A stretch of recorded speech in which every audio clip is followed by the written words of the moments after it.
নমস্কার সবাইকে। সবাই কেমন আছেন? আমরা খুব ভালো আছি। আর সবাইকে রথযাত্রার অনেক শুভেচ্ছা। আজকে রথযাত্রা, তা আমরা বেরোবো একটু পরে, রেডি হয়ে বসে আছি। এখন 4টে বাজে, রথ টানা হবে, ছেলে বায়না জুড়েছে যাবে। তাই একটু বৃষ্টি পড়ছে, দেখতে পাচ্ছেন কিনা বুঝতে পারছি না, একটু বৃষ্টি পড়ছে, তাই ওয়েট করছি যে বৃষ্টিটা একটু কমলে তারপরে যাব। তা চলুন আপনাদেরকেও সঙ্গে করে নিয়ে যাই। আমাদের আরামবাগে কেমন রথযাত্রা হয় আপনারাও সঙ্গে থাকুন, সবটাই আপনাদের দেখাবো। এই যে বেরিয়েছি, যথারীতি চলে এসছে এনারা। আর এই দেখো নন্টে কুমারী আর ফন্টে কুমারী ওখানে বসে আছে।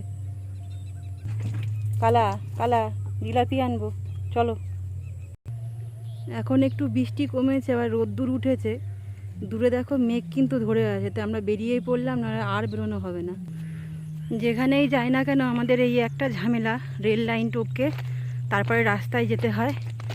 যেহেতু আমাদের এদিকে মাটির কাঁচা রাস্তাটা ভালো না, তাই ব্যবহার করা যায় না, বাধ্য হয়ে এই রেল লাইন টপকে যেতে হয়। এটা আমাদের একটা খুব বড় ঝামেলা। বেরিয়ে পড়েছি, আমরা যাচ্ছি রথ দেখতে, তাহলে তোমরা সঙ্গে থাকো। যেখানে রথ হয় সেখানে চলে এসেছি, কিন্তু কিছু নামগন্ধ দেখতে পাচ্ছি না। শুধু জিলাপি আর বাদাম ভাজার দোকান বসেছে। এইখানে একটা খেলনার দোকান, মনে হচ্ছে বৃষ্টির জন্য কিছু বসেনি।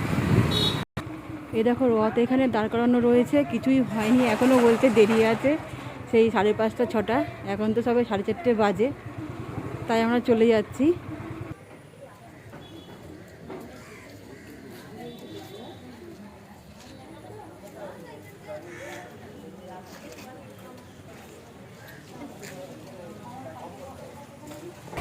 এ দেখুন ঝুড়ির দোকান বসেছে, এখন ওই দোকানপাট একটু একটু করে শুরু হয়েছে আর কি বসা। আর খেলনার দোকানগুলো কিন্তু পার্মানেন্ট খেলনার দোকান।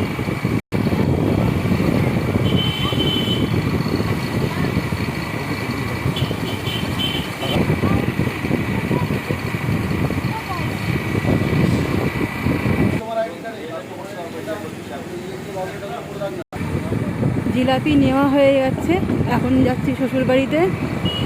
শাশুড়ি মায়ের শরীরটা একটু ভালো না, তাই জন্য ওনাকে দেখবো, দেখে তারপরে আবার রথের এখানে আসবো, তারপরে রথ দেখে চলে যাব।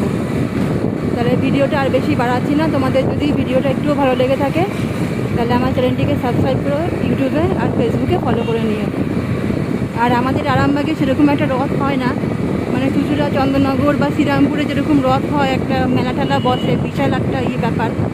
এইখানে সেরকম একটা কিছু হয় না, এখানে এইটুকুই হয়, এর থেকে বেশি না। দেখো পুরো মার্কেটটা ঘুরে তোমরা কোথাও দোকান দেখতে পাচ্ছ, কিচ্ছু নেই, শুধু রথের সামনে কয়েকটা দোকান বসেছে, তবে সেগুলো পার্মানেন্ট দোকান, খুবই কম দোকানপত্র আছে। তাহলে আজকের মতন ভিডিওটা এখানেই শেষ করছি।